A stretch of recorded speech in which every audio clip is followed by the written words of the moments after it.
주님께서 여러분과 함께 요한이 전한 거룩한 복음입니다. 주님 영광 받으소서. 그때 예수님께서 제자들에게 말씀하셨다. 내가 진실로 진실로 너희에게 말한다. 밀알 하나가 땅에 떨어져 죽지 않으면 한 알 그대로 남고 죽으면 많은 열매를 맺는다. 자기 목숨을 사랑하는 사람은 목숨을 잃을 것이고 이 세상에서 자기 목숨을 미워하는 사람은 영원한 생명에 이르도록 목숨을 간직할 것이다. 누구든지 나를 섬기려면 나를 따라야 한다. 내가 있는 곳에 나를 섬기는 사람도 함께 있을 것이다. 누구든지 나를 섬기면 아버지께서 그를 존중해 주실 것이다. 주님의 말씀입니다.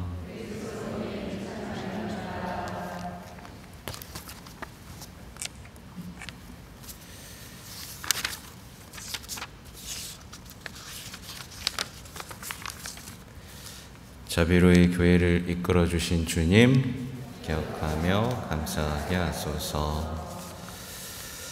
네, 오늘은 아까 말씀드린 대로 성 라우렌시오 부제 순교자 축일인데요. 워낙 유명해서 다들 알고 계실 거예요. 이 교회 재산을 갈취하려는 뭐랄까요? 이 정부라고 해야 되겠죠. 정부에게 시간을 잠깐만 달라라고 해서 그 교회 재산을 다 가난한 사람들에게 나눠주고 이제 그 가난한 사람을 데리고 가서 이들이 우리 교회 재산입니다 라고 했던 그 일화가 있는데, 그랬더니 이제 잔인하게 구워서 죽이죠. 그래서 이 라우렌시오 성화에는 이 석쇠가 항상 이렇게 있는데요. 자료를 찾아봤어요.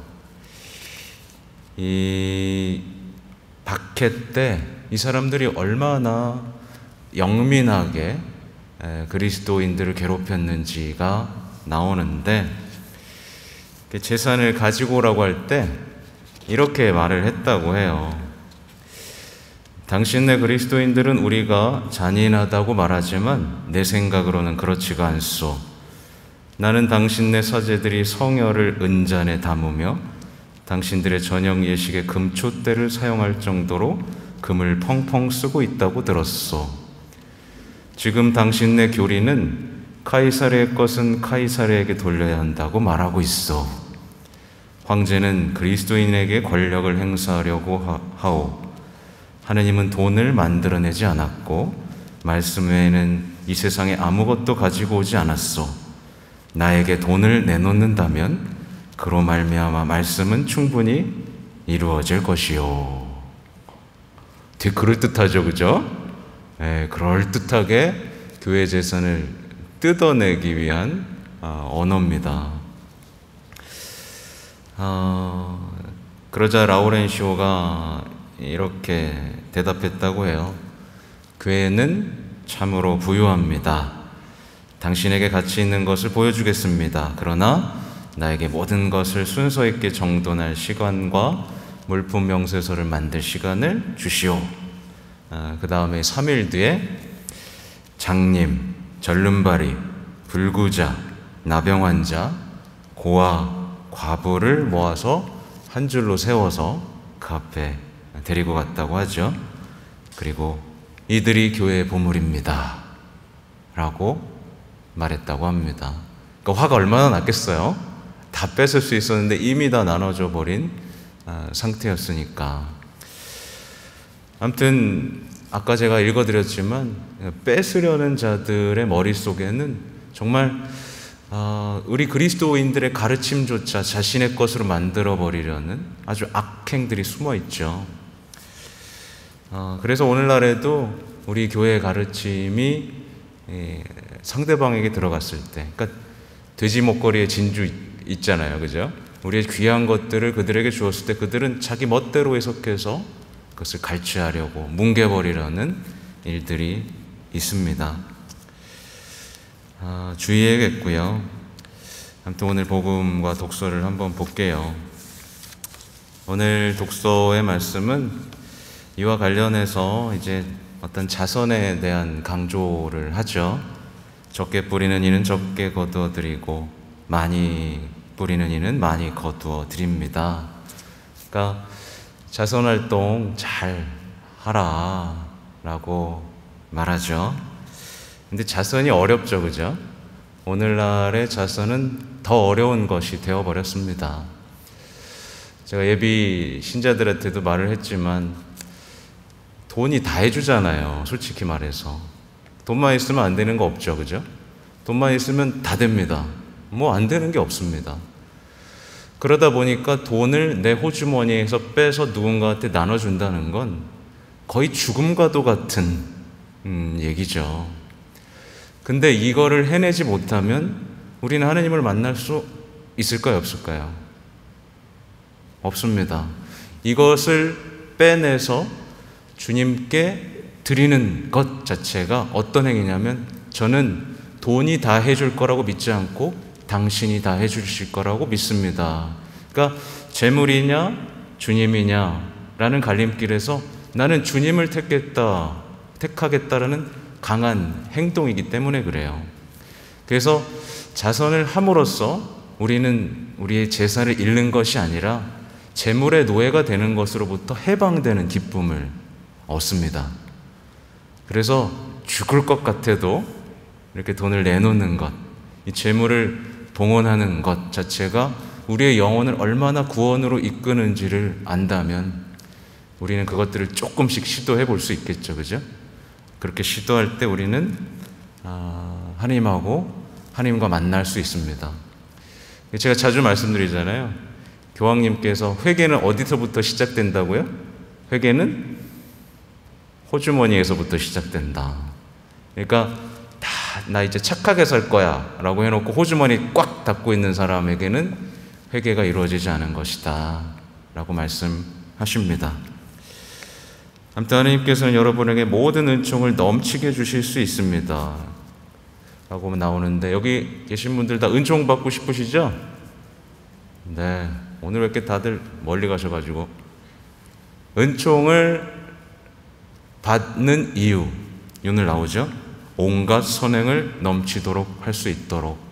만약에 여기서 은총을 청하고 계시다면 그 은총으로 뭐 할지를 먼저 예수님께 말씀을 드리셔야 돼요. 은총을 우리가 받는 이유는 온갖 선행을 넘치도록 할 수 있기 위해서. 그리고 우리에게 은총이 모자라면 어디로 가야 돼요? 은총이 가득한 이에게 가야 됩니다. 그죠? 누구예요? 성모님. 은총이 가득한 이에게 가는 것, 그리고 우리가 선행을 하는 것, 이것들을 우리는 일독서에서 묵상할 수 있을 것 같습니다. 오늘 요한복음으로 넘어가면요, 오늘 요한복음은 많은 그리스도인들이 싫어하는 복음이죠. 밀알 하나가 땅에 떨어져 죽지 않으면 한 알 그대로 남고 죽으면 많은 열매를 맺는다. 말하자면 예수님처럼 흠없는 어린 양이 되라는 초대입니다. 한번 생각해 봤어요. 어떤 농부가 밀알을 뿌려요. 밭에다 뿌렸는데 아무 일도 안 벌어지는 거예요. 그래서 다시 땅을 파봤습니다. 그때 밀알이 그대로 있는 거예요. 그래서 밀알한테 너 뭐 하는 거야? 라고 했더니 밀알이 뭐라고 대답하냐면 내가 왜 죽어야 되는데요? 라고 했다고 한번 상상해 보십시오. 끔찍하죠, 그죠? 밀알은 죽어야 열매를 맺습니다. 근데 오늘날의 삶은 그렇죠. 죽지 않기 위해서 살죠, 그죠? 죽지 않기 위해서 살죠. 그리고 그대로 남아버리는 삶을 추구합니다. 근데 이 놀라운 삶의 태도가 사실 그리스도인들에게서도 발견이 됩니다. 여기 십자가를 보면 사실 집에 십자가 다 있으시잖아요. 그죠? 그리고 십자가 앞에서 기도하시죠? 십자가를 바라보고 그 앞에 무릎을 꿇고 기도하면서 사실 우리에게는 어떤 마음의 깊은 움직임이 있어야 됩니다. 예수님, 나도 예수님을 한번 닮아보고 싶다. 예수님처럼 저렇게 죽음을 당한다면 내 삶이 얼마나 아름다울까? 예수님 얼마나 사랑하셨으면 우리를 위해 저렇게 돌아가셨을까? 라는 어떤 그 끌림 있잖아요. 자꾸 바라보고 사랑하게 되면 그 삶으로 어떤 끌림이 우리 안에서 이렇게 벌어져야 합니다. 근데 우리는 십자가를 보고 또 달고 다니고 또 목걸이에 차고 차에도 걸고 하면서도 십자가를 보면서 끊임없이 어떤 십자가가 내 삶에 오지 않기를 저항하는 어떤 그런 움직임들이 있죠. 뒤에 이어지는 내용은 거기에 대한 어떤 경고입니다. 보면 자기 목숨을 사랑하는 사람은 목숨을 잃을 것이고 이 세상에서 자기 목숨을 미워하는 사람은 영원한 생명에 이르도록 목숨을 간직할 것이다. 그러니까 자기 목숨을 사랑하면 너 죽을 거야. 근데 자기 목숨 미워하면 너 영원히 살 거다. 이렇게 어떻게 보면 무서운 경고 얘기죠. 그래서 아까 제가 말씀드린 거예요. 이 말씀을 이해하고 실행하는 사람은 반드시 십자가에 못 박히신 분과 사랑에 빠져야만 합니다. 그렇지 않고는 이거를 하고 싶지 않죠. 사실은 오늘의 말씀은 많은 신앙인들이 아까 말씀드린 대로 외면하는 말씀이에요.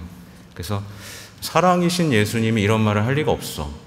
사랑이신 예수님이 나보고 죽으라고 할 리가 없어 라고 하면서 우리 그리스도인들의 신앙에서 이렇게 지워버리는 말씀입니다.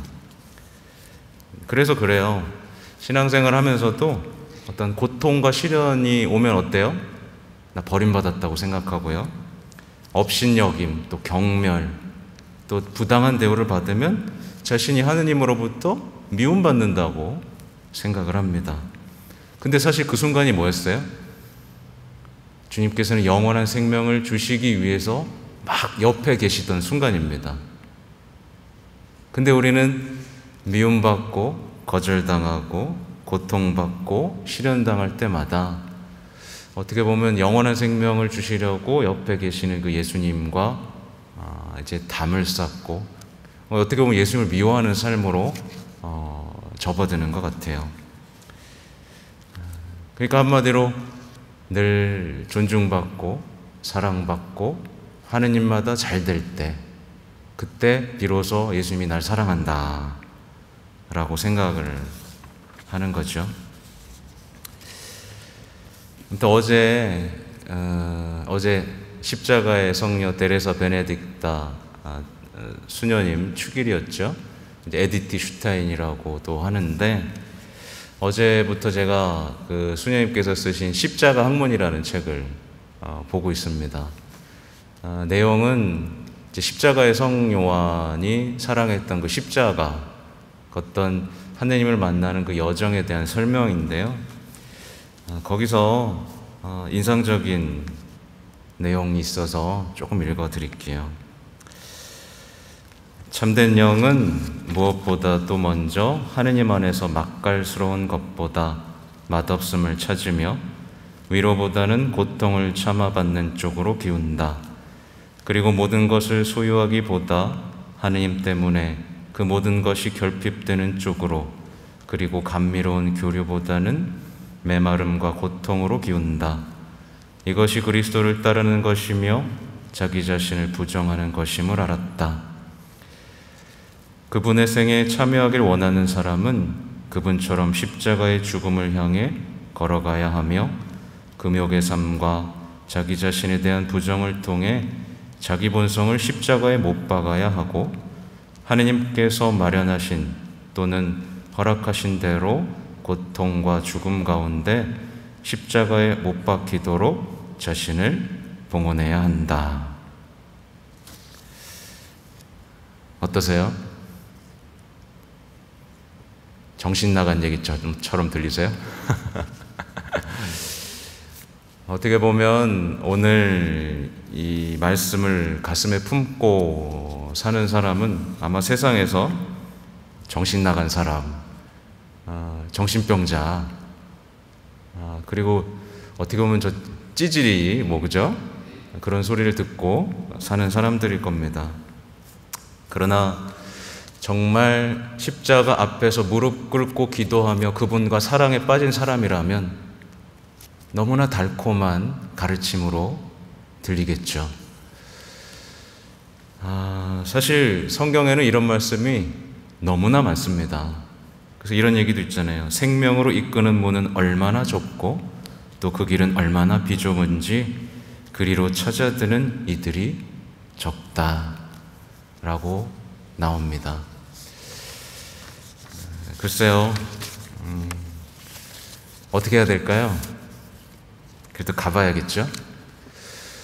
어떻게 보면 오늘날에 이 십자가라는 좁은 길로 향해 가는 사람들이 적어지는 바람에 모두가 길을 잃고 웅성웅성거리는 신앙의 시대가 도래한 것만 같습니다. 그러나 실망할 필요 없어요. 내가 원하기만 한다면, 내가 그것을 각오하기만 한다면 주님께서는 빛을 보내주실 것이고 그 길에 대해서 가장 잘 아는 영적 도우미를 보내주시고 끝내는 그가 원했던 하느님과의 일치의 길로 이끌 것입니다. 다만 우리가 원하느냐, 원하지 않느냐, 도망가느냐, 끌어안느냐 이 문제일 뿐이겠죠. 여기 계신 분들은 그래도 끌어안고 그분께로 조금씩이라도 한 걸음씩 나아가면서 그 고통과 시련 속에서 영원한 생명을 발견하는 참된 그분의 제자로 남으시기를 기도하겠습니다. 아멘.